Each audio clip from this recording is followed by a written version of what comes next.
Oke, Assalamualaikum warahmatullahi wabarakatuh. Eh, Selamat malam semuanya. Pada kesempatan malam hari ini, saya akan mencoba untuk melakukan presentasi tentang mata kuliah probabilitas statistika dengan materinya yaitu adalah regresi. Oke, lanjut. Oke, yang pertama, perkenalkan, nama saya Agung Ramadhani dengan NIM 11032300045, Prodi Teknik Elektro Angkatan 2023, kelas EE 0601, Telkom University Surabaya.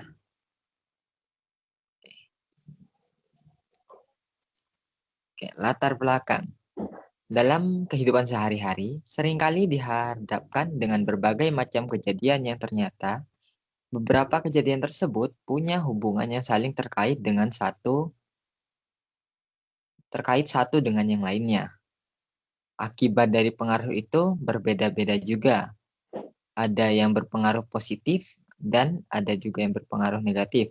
Atau bahkan sebenarnya itu tidak berpengaruh sama sekali. Jadi, pertanyaannya, seberapa besar hubungannya? Nah, di sini kita bakal menganalisis sebuah hubungan dari dua buah variabel. Nah, kita langsung ke pengertiannya. Regresi adalah metode statistik yang digunakan untuk menganalisis dan memodelkan hubungan antara satu atau lebih variabel independen dan variabel dependen. Nah, yang dimaksud dengan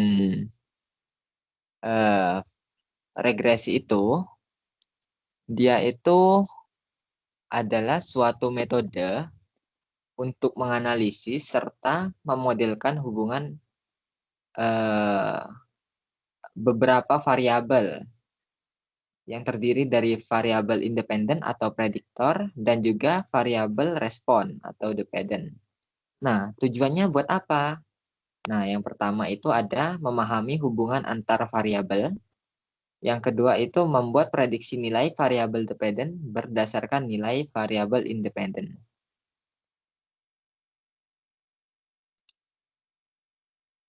Nah, untuk regresi sendiri ada beberapa jenisnya.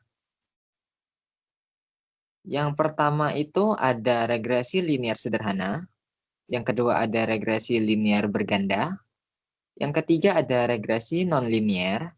Dan yang keempat ada regresi logistik. Nah, pada kesempatan kali ini, kita hanya akan membahas regresi linear sederhana saja. Nah, apa itu regresi linear sederhana? Jadi, regresi linear sederhana adalah teknik statistik yang digunakan untuk menganalisis hubungan antara satu variabel independen X dan satu variabel dependen Y. Nah, untuk persamaan umumnya sendiri, itu Y sama dengan beta awal ditambah beta A1, beta 1X ditambah E. Nah, Y itu apa? Nah, Y itu sendiri adalah variabel dependennya. Nah, untuk X-nya itu adalah variabel independen. Beta 0 itu adalah interceptnya, atau bisa kita sebut juga dengan nilai Y. Ketika X sama dengan 0, untuk beta 1 itu koefisien regresi, menunjukkan seberapa besar perubahan Y untuk setiap perubahan 1 unit pada X-nya. Nah, sedangkan untuk E itu biasa adalah error atau residual, yaitu perbedaan antara nilai yang diamati dan nilai yang diprediksi. Seperti itu. Nah, untuk penggambaran garis regresinya sendiri itu juga terdapat dua metode.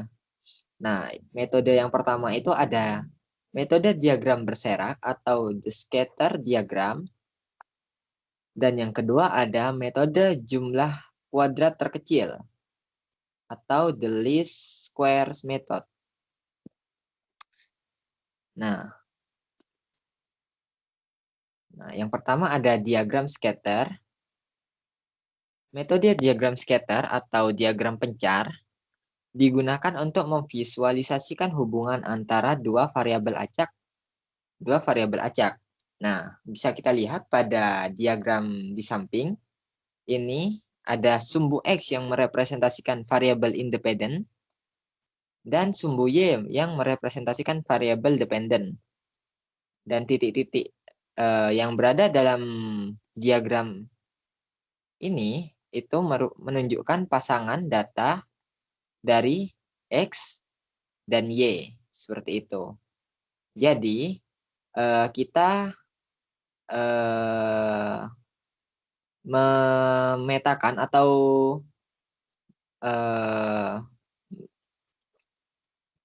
menunjukkan pasangan-pasangan dari X dan Y, lalu kita letakkan ke dalam diagram seperti gambar di samping ini. Oke, next. Nah,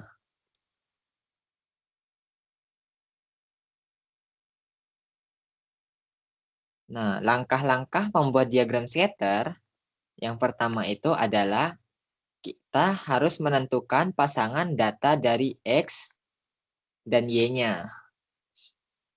Terus yang kedua, yaitu plot setiap pasangan sebagai titik pada bidang koordinat. Yang ketiga itu amati pola distribusinya. Nah, jika hubungannya positif, titik cenderung naik ke kanan. Sedangkan hubungan dianggap negatif jika titik cenderung turun ke kanan. Sedangkan bisa dianggap tidak ada hubungan jika titik tersebar tanpa pola yang jelas. Seperti itu. Next. Yang kedua ada metode the least square method. Metode kuadrat terkecil adalah teknik matematis yang digunakan untuk menemukan garis regresi yang paling sesuai dengan data. Metode ini meminimalkan jumlah kuadrat nilai yang diamati dan nilai yang diprediksi. Grafiknya bisa dilihat pada gambar di samping ini.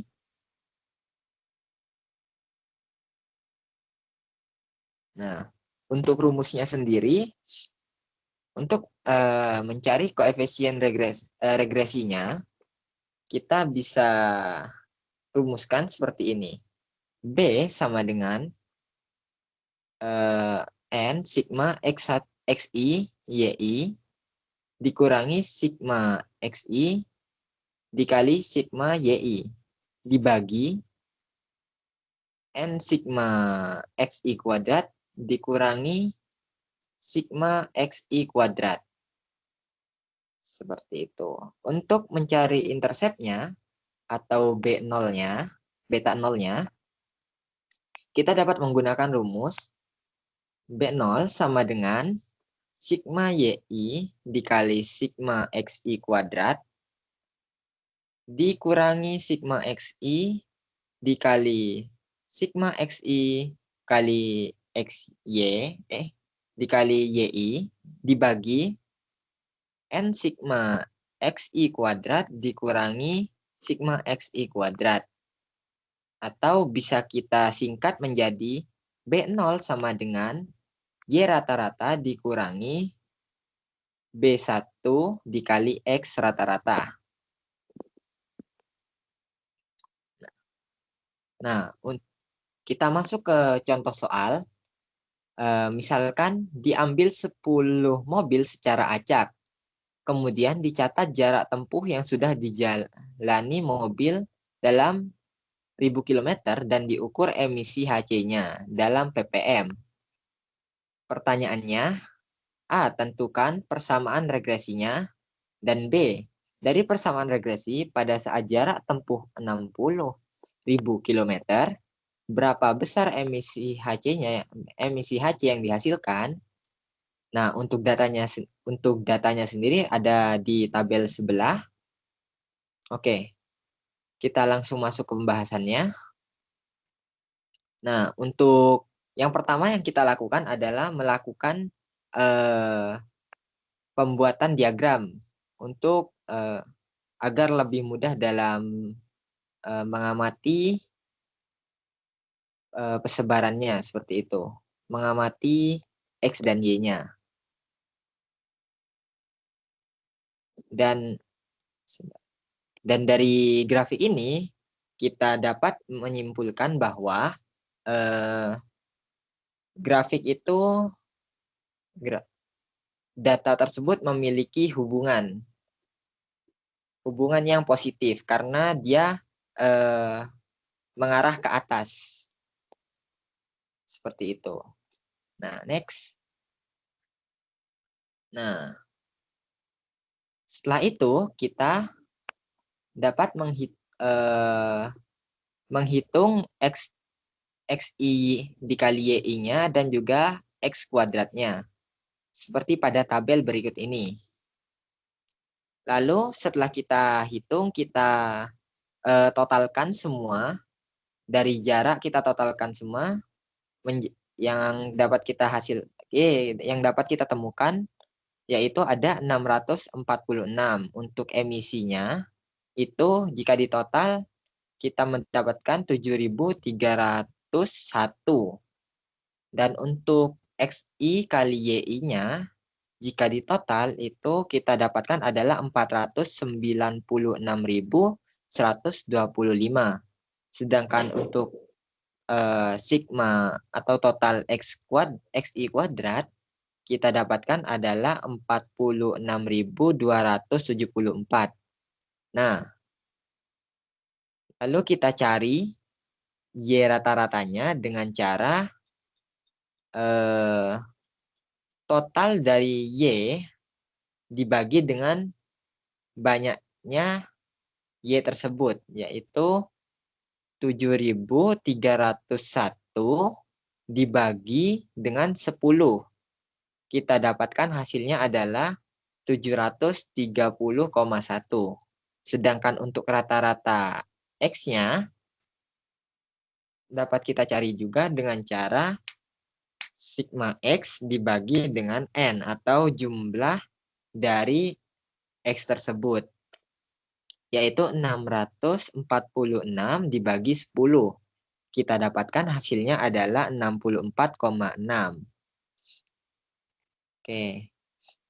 Lalu kita masukkan ke dalam rumus yang sebelumnya. Untuk BI kita masukkan, kita substitusikan nilai yang sudah kita dapatkan tadi, yaitu N-nya ada 10, lalu sigma XI dikali YI-nya kita masukkan ada 496.125 dikurangi dengan sigma XI dikali sigma YI-nya, yaitu 646 dikali 7.301 dibagi dengan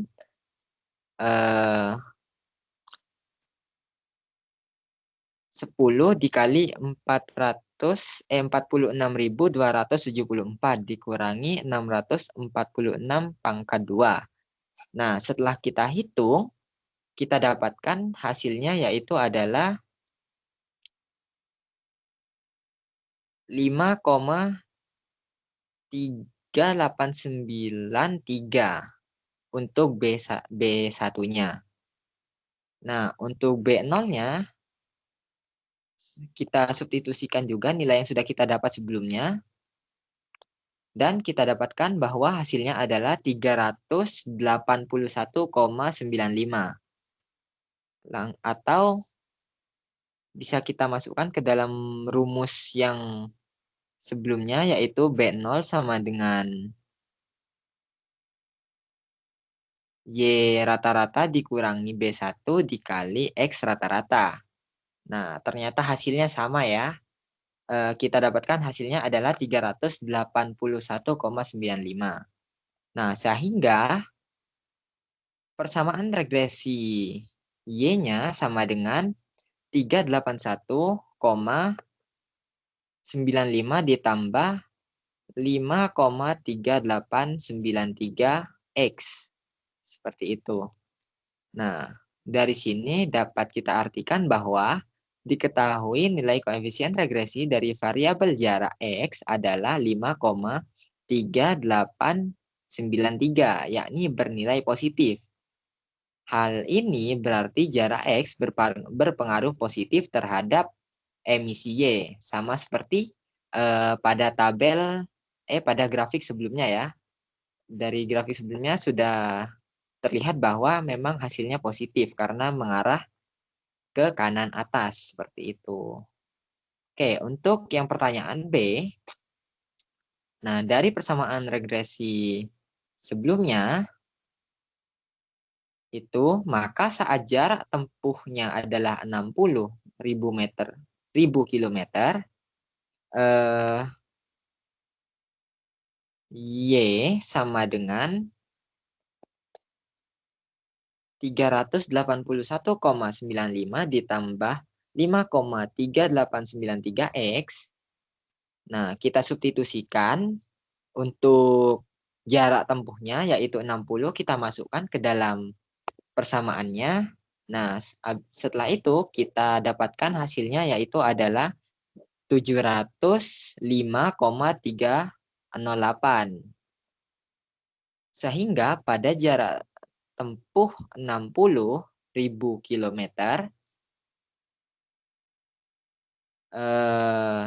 besar emisi yang dihasilkan adalah 705,308. Seperti itu. Oke. Sekian video presentasi dari saya. Kurang lebihnya mohon maaf bila ada salah kata dan kekurangan. Saya akhiri. Wassalamualaikum warahmatullahi wabarakatuh.